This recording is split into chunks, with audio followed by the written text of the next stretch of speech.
Público.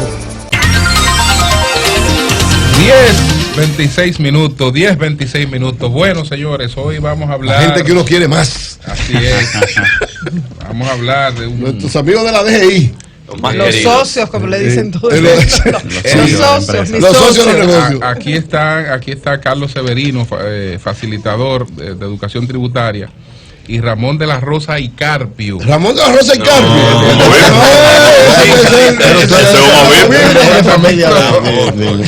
Afectivamente. Sí.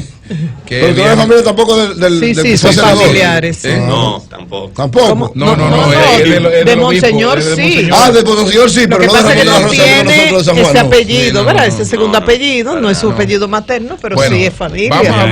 Vamos a hablar de el impuesto sobre activos. ¿Qué es ese impuesto sobre activos? El impuesto que pagan las empresas sobre los bienes que tienen, las propiedades que tienen.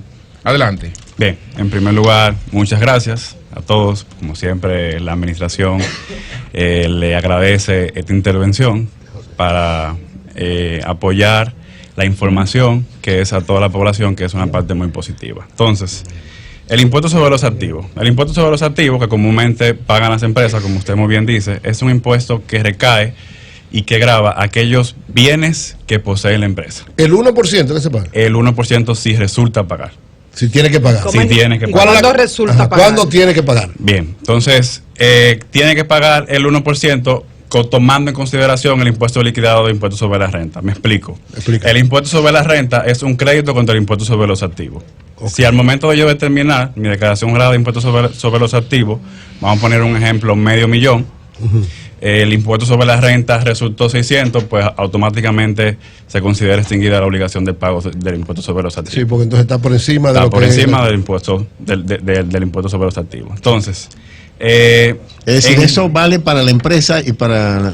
Sí, vale para las empresas y para la... No, porque el activo es una cuestión para la empresa. El impuesto sobre el activo el impuesto sobre el activo es para la empresa. Estamos hablando de para las empresas. Recae sobre los bienes de las empresas. Claro. Cuando nos referimos a estos bienes, comúnmente, ¿cuáles son? El efectivo caja y banco, el inventario, la propiedad, plantilla en equipo, el inmueble. Yo no entendí el ejemplo que tú pusiste. Repítemelo de nuevo. Que cuando lo de los 500,000, sí, el cálculo que hiciste. Ok, exacto.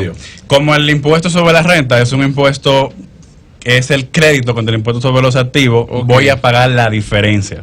En la mayoría de los casos, el impuesto sobre los activos no resulta pagar, porque el impuesto sobre la renta es mayor. Perfecto. Cuando el impuesto sobre la renta es mayor, no hay que pagar impuesto sobre los activos. Válido. Solo se paga cuando el impuesto sobre la renta es menor y se paga la diferencia. Que casi nunca es. Exacto. Por ejemplo, en un caso, casi nunca es. Colocando un ejemplo, que el caso del impuesto sobre activos sea $500,000 y el impuesto sobre la renta sean 400,000, pues entonces voy a pagar el valor residual de 100,000 en dos cuotas. Pero ¿en qué frecuencia ese ejemplo ocurre y no es lo inverso, que el impuesto sobre la renta supera con creces los activos?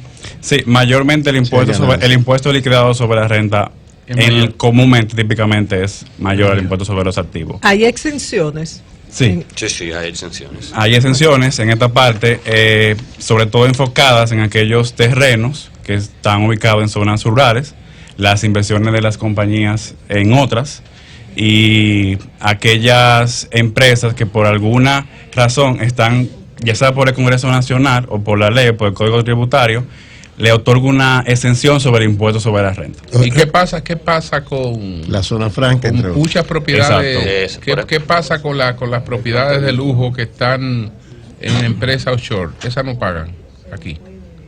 Si es una empresa debidamente registrada como persona jurídica, el 1%. Pero si no está registrada en el país, si es una empresa offshore. Si es una empresa offshore, en el país debe pagar, me imagino.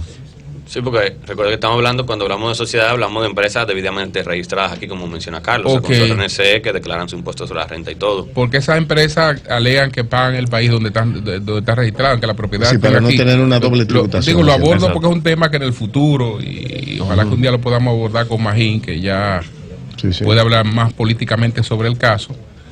Habrá que tomarlo en cuenta porque aquí hay muchas para propiedades. Para garantizar inversiones, no, que aquí hay muchas propiedades que son de empresas offshore, casi todas las villas son de una empresa offshore, y entonces tengo entendido que ahí no paga impuesto aquí. Sí, claro, porque la empresa no está aquí. No está aquí. Entonces es como un truco. Pero la villa está aquí. Sí. Pero tiene que pagarlo. De hecho, es un inmueble de una empresa que no está. Es un extranjero que tiene una casa. Por ejemplo, algo así no paga IPI. El IPI, lo paga el IPI, está enfocado en las personas físicas. Sí, este viene siendo la característica del IPI. Por eso hay muchas empresas que tienen propiedades con un fin familiar. La casa en la que yo vivo aquí, es mi casa, pero está a nombre de mi empresa, porque si está a nombre de la empresa, estoy poniendo un ejemplo, por cierto, la empresa no paga eso, paga activo, pero como ya han explicado los técnicos, ese activo casi siempre es inferior al impuesto sobre la renta. Entonces es rentable para una empresa tener esas propiedades a nombre de ellos, aunque sea para un uso familiar. Es importante destacar que los bienes que tienen las empresas en su poder son bienes que son utilizados para su producción. Debieran. Ahí pudiésemos tener un escenario un poco ¿En qué momento se declara? Hay otra información clara. ¿En qué momento se declara y se paga este impuesto sobre activos? Perfecto. El impuesto sobre los activos se declara en conjunto con el impuesto sobre la renta. Mayormente tenemos diferentes cierres. El más común es 31 de diciembre. Se declara a más tardar 120 días posterior. O sea, el 30 de abril. 30 de abril y 1 de mayo. Y si tengo mi empresa, pero no está activa. Yo la cerré, quebré. La dejé y me quebró. ¿Qué entonces paga ese impuesto? Bueno, hay que ver si usted la cerró o no la cerró. Está inactiva. Me fui, pero no me fui. Siempre te va a tener la obligación del impuesto de los activos. Claro. Mientras tú no salgas de los activos, tienes que pagar por los activos. Por eso le dije, hay que ver la diferencia. Una cosa es. O sea, si la cierro formalmente, no. Ahora, si dejo de operar. Si dejo de operar, sigo con mis obligaciones. Válido. La obligación de los activos. ¿Alguna otra información clave sobre la cuestión esta del impuesto a los activos? Él mencionó algo, antes de ir a la llamada, él mencionó algo de la zona franca, por ejemplo, instituciones sin fines de lucro. Como hablamos el otro día de regímenes especiales, como están exentos de pagar impuestos sobre la renta, sino que hacen una declaración informativa, por lo cual no pagan impuestos sobre los activos. ¿Pero la ONG pagan sobre los activos? No, por lo mismo, porque no pagan impuestos sobre la renta, como Carlos decía. Esa es la forma, Aníbal. Como la ley de turismo. Oli, no me dé ideas. No me dé ideas. Señores, ¿qué Oli descubrió un camino. Lo vamos a buscar la DGI. Iglesia del Señor incorporada mía. Incorporada a mi patrimonio. Bueno, señores, gracias a ustedes. No sé si se nos quedó algún dato sobre. No, yo creo que hay un dato. Hay algunos constructores que me han hablado sobre la doble tributación, que hacen una torre de 5 pisos, 6 pisos, pagan el impuesto sobre sobre los activos a la DGI, por compra en la ferretería, en donde quiera, pagan ese impuesto, y después que venden el inmueble, de que un impuesto sobre la renta, que ellos dicen que parece que es una doble tributación, si ya pagaron los impuestos con toda la facturación a la DGI.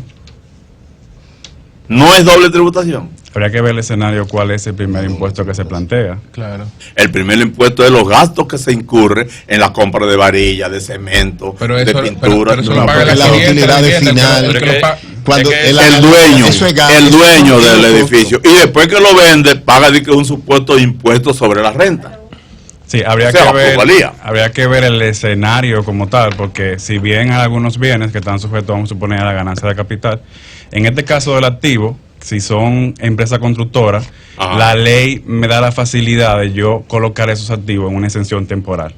¿Por qué? Porque la mayor parte de esa exención temporal. Eso es importante. ¿Por qué? Porque si yo tengo esa gran proporción de activos, vamos a suponer activos fijos, que comúnmente le conocemos, más de un 50%, en un futuro esos activos se van a convertir en un bien transferible. Entonces, como está en construcción, todavía no está tangible como tal el activo. Entonces se puede dar la facilidad de que una empresa que tenga activos fijos por encima de un 50% de la globalidad de los activos. Es decir, todo el que busca esa facilidad, la DGI se la da. Porque el constructor sería como un intermediario. Sí, bueno. Entonces cuando la venta... Si quieren más información, pueden ponerse en contacto, entrar a la página de la DGI, www.dgi.gov.do. Hay personas que dicen, no, yo quiero que me atienda alguien, hablar con alguien. Pues usted llama al 809-689-3444 o desde el interior 1-809-260-60. Ya más adelante vamos a recordar la aplicación que tienen, el correo y demás. Siempre están comunicados 24/7. Bueno, pues muchas gracias a Carlos Severino y muchas gracias a Ramón de la Rosa de la DGI. Cambio y fuera.